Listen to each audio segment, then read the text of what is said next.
Hello प्यारे बच्चों, कैसे हैं आप सभी? सभी बच्चे अच्छे हैं, स्वस्थ हैं? तो ये देखिए बेटा, ये आज की हमारी वर्कशीट है। इससे पहले अभी हमने हिंदी की वर्कशीट कंप्लीट की है। ये हमारी ईवीएस की वर्कशीट है। तो सबसे पहले स्टूडेंट्स नेम, सभी बच्चे अपना नाम लिखेंगे। यहाँ लिखेंगे टीचर्स नेम, अपने अध्यापक का नाम। ये हमारे क्लास 3 के बच्चे के लिए वर्कशीट है। यहाँ लिखेंगे अपना सेक्शन ए, बी या फिर सी, जो भी आपका सेक्शन हो। ये है हमारी वर्कशीट नंबर 129 बी, यानी ये आपकी ईवीएस की वर्कशीट है। इससे पहले अभी हमने हिंदी की वर्कशीट कंप्लीट की है। क्या डेट है? 9 दिसंबर 2021। तो जो आपकी टेक्स्ट बुक लुकिंग अराउंड से ली गई है, यूनिट 8 फ्लाइंग हाई। तो बेटा शुरू करते हैं। नमस्ते प्यारे बच्चों, हम आशा करते हैं कि आप सभी स्वस्थ एवं सुरक्षित होंगे। प्यारे बच्चों, पक्षियों के पंजे उनके शरीर का बहुत ही महत्वपूर्ण हिस्सा होते हैं। पक्षी अपने पैरों और पंजों का उपयोग चलने, चढ़ने, भोजन करने, तैरने और बैठने में करते हैं। पक्षी अपने पंजों का प्रयोग आत्मरक्षा के लिए भी करते हैं। उनके पैरों और पंजों का आकार उनके खाने की आदत पर निर्भर करता है। पक्षियों के पंजे लंबे, घुमावदार एवं नाखून वाले होते हैं। तो चलिए बच्चों, आज हम पक्षियों के शरीर के इन्हीं महत्वपूर्ण हिस्सों से जुड़ी कुछ रोचक बातें जानेंगे। प्रश्न नंबर 1 देखो हमारा क्या है। बच्चों, कुछ पक्षियों के पंजों के चित्र आपको नीचे दिए गए हैं। संकेत बॉक्स की सहायता से इन पक्षियों के पंजों को पहचानकर क्रमानुसार अपनी कॉपी में लिखिए। तो आपको क्या करना है बेटा, जो आपको ये पक्षियों के पंजों के जो चित्र दिए गए हैं, इनको पहचानना है और क्रमानुसार इनको अपने आपको कॉपी में लिखना है। तो फर्स्ट देखो बेटा, जो पक्षी है ये किसके पंजे के हैं? किसके पंजे हैं ये है कोआ। को यानी कि क्रो। क्रो, ये क्रो के पंजे हैं, CROW। ठीक है, ये हो जाएगा हमारा क्रो फर्स्ट। ठीक है। फिर नेक्स्ट देखिए, जो सेकंड है वो किस पक्षी के पंजे हैं? बतख। तो ये हो जाएगा डक, बतख। ये डक के पंजे हैं, DUCK, डक। तो डक सेकंड। ठीक है। फिर नेक्स्ट देखिए थर्ड, ये है आउल के पंजे, यानी कि उल्लू के पंजे। उल्लू, OWL, आउल। तो यहाँ पर थर्ड दे रखा है, तो यहाँ पर हम लिख देंगे थर्ड। फिर नेक्स्ट देखो फोर, ये किसके पंजे हैं? ये है मोर, यानी कि पिकॉक, मोर। तो लिख देंगे PEACOCK,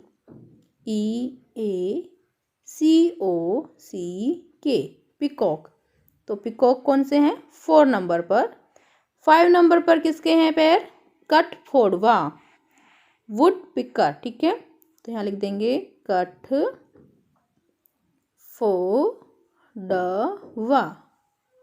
कठफोड़वा। ठीक है, WOOD, would, PECKER, would picker. ठीक है। फिर नेक्स्ट ये हमारा कंप्लीट हो गया है। फिर नेक्स्ट है बेटा हमारा प्रश्न नंबर 2। निम्नलिखित पंक्तियों के माध्यम से पक्षियों के जीवन एवं उनकी विशेषताओं को बताया गया है। इन पंक्तियों को बार बार दोहराइए एवं पूछे गए प्रश्नों के उत्तर अपनी कॉपी में लिखिए। तो यहाँ पर आपको कुछ पंक्ति दी गई है जो पक्षियों के जीवन के बारे में उनकी विशेषता को बताया गया है। तो पहले इनको पढ़ लेते हैं। छोटे छोटे तिनकों से अपना घर बनाते हैं, बिना दांत के चोंच से चुगकर दाना खाते हैं। सभी पक्षी अंडे देते हैं, शरीर उनके पंखों से ढके रहते हैं। तोता मानव आवाज़ की नकल उतारता है, पंख होकर भी पेंगुइन उड़ ना पाता है। पक्षियों की हड्डियाँ खोखली होती हैं, लेकिन इनके पंजों में मजबूत पकड़ होती है। अपनी आवाज़ में चहचहाते हैं, एक झुंड में आसमान में उड़ते जाते हैं। चलिए पक्षियों की थोड़ी सी मदद कर जाए, थोड़ा सा दाना और थोड़ा सा पानी पिलाएं। पेड़ों को काटने से बचाएं ताकि पक्षी पेड़ों पर अपना घर बना पाएं। तो यहाँ पर देखो, हमने अभी कुछ पंक्तियाँ पढ़ी हैं। यहाँ प्रश्न लिखे हैं कि आप पक्षियों की मदद कैसे कर सकते हैं? आप पक्षियों की मदद कैसे कर सकते हैं बताइए। पेड़ों को न काटकर, ठीक है, पेड़ों को न काटकर थोड़ा सा दाना और थोड़ा सा पानी उनको पिलाकर। ठीक है, तो आप कैसे लिखेंगे यहाँ पर कि थोड़ा सा आप पक्षियों की मदद कैसे कर सकते हैं? थोड़ा सा दाना दाना और थोड़ा सा पानी पिलाकर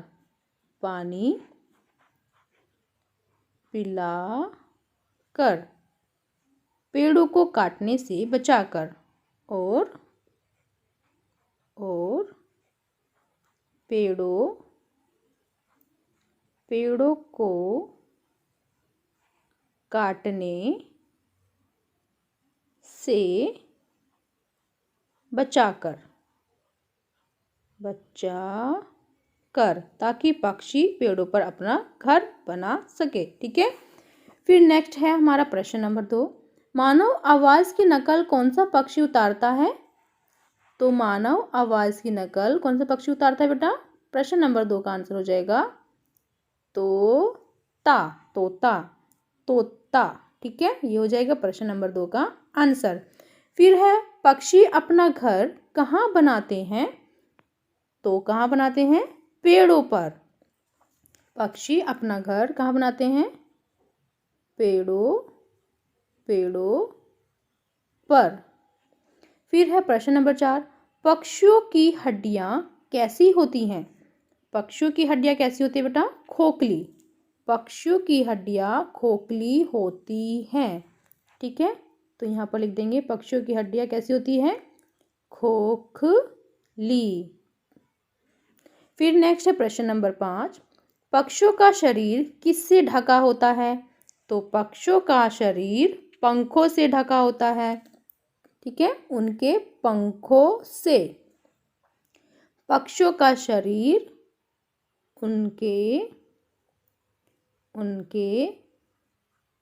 पंखों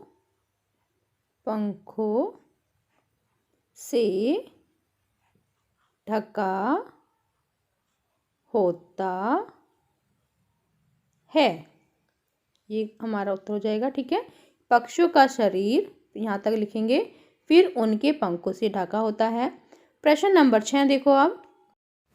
फिर नेक्स्ट है बेटा हमारा प्रश्न नंबर 6। पक्षी आसमान में कैसे उड़ते हैं? तो पक्षी आसमान में एक झुंड में उड़ते जाते हैं। ठीक है, एक पक्षी लिख देंगे पहले यहाँ से लेकर यहाँ तक एक कि पक्षी आसमान में, फिर लिखेंगे एक झुंड में उड़ते जाते हैं। फिर नेक्स्ट देखो प्रश्न नंबर 7। प्रश्न नंबर 7 है पक्षी चोंच से दाना क्यों चुगते हैं? क्योंकि उनके दांत नहीं होते। क्योंकि लिख देंगे क्योंकि पक्षियों के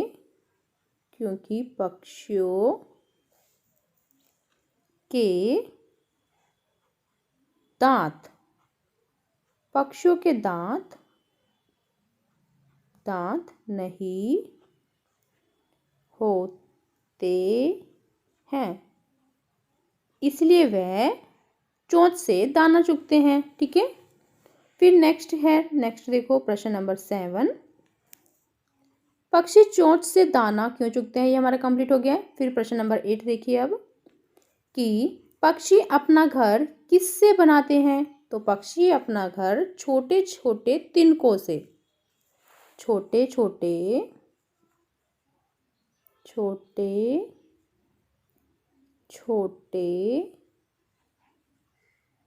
तिनकों से पक्षी अपना घर बनाते हैं। प्रश्न नंबर 9 देखो। फिर नेक्स्ट है बेटा हमारा प्रश्न नंबर 9। पक्षी अंडे देते हैं या बच्चे देते हैं? तो पक्षी क्या देते हैं? अंडे। सभी पक्षी अंडे देते हैं। तो यहाँ से लिख देंगे हमारा जो आंसर हो जाएगा कि पक्षी अंडे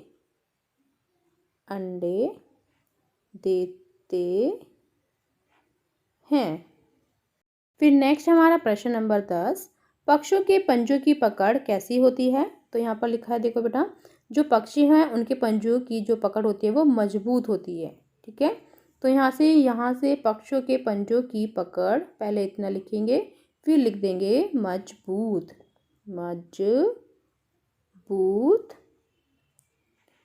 होती है। फिर नेक्स्ट है प्रश्न नंबर 11, किस पक्षी के पंख होते हैं पर वो उड़ नहीं पाता है? तो पंख होकर भी पेंगुइन उड़ नहीं पाता है। पेंगुइन, तो यहाँ लिख देंगे पेंगुइन। ठीक है, ये हमारे कंप्लीट हो गया 11 क्वेश्चंस। फिर नेक्स्ट देखिए, एक्टिविटी है आपके लिए, घर में उपलब्ध गत्तों और कागजों की सहायता से बर्ड हाउस बनाइए जैसे कि हमने बनाया है, एवं उसे अपने अध्यापक और अध्यापिका के साथ साझा कीजिए। तो यहाँ पर आपको क्या करना है, गत्तों और कागजों की सहायता से आपको देखिए एक सुंदर सा बर्ड हाउस बनाना है। अभिभावकों के लिए सुझाव, बच्चों को पक्षियों के प्रति संवेदनशील बनाइए एवं उपरोक्त गतिविधियों में उनकी सहायता कीजिए। Covid appropriate behaviour message, keep maintaining physical distance of 6 feet या 2 यार्ड्स। कोरोना जैसी बीमारी से बचने के लिए आपको 6 फीट या 2 गज की दूरी को मेंटेन करके रखना है। तो ये थी आज की हमारी वर्कशीट, सभी बच्चे इसका रिप्लाई करेंगे। मिलते हैं कल नई वर्कशीट के साथ, आपका दिन शुभ हो। Have a nice day. Bye बेटा, वीडियो को लाइक कीजिए, सभी दोस्तों के साथ शेयर कीजिए। Thank you.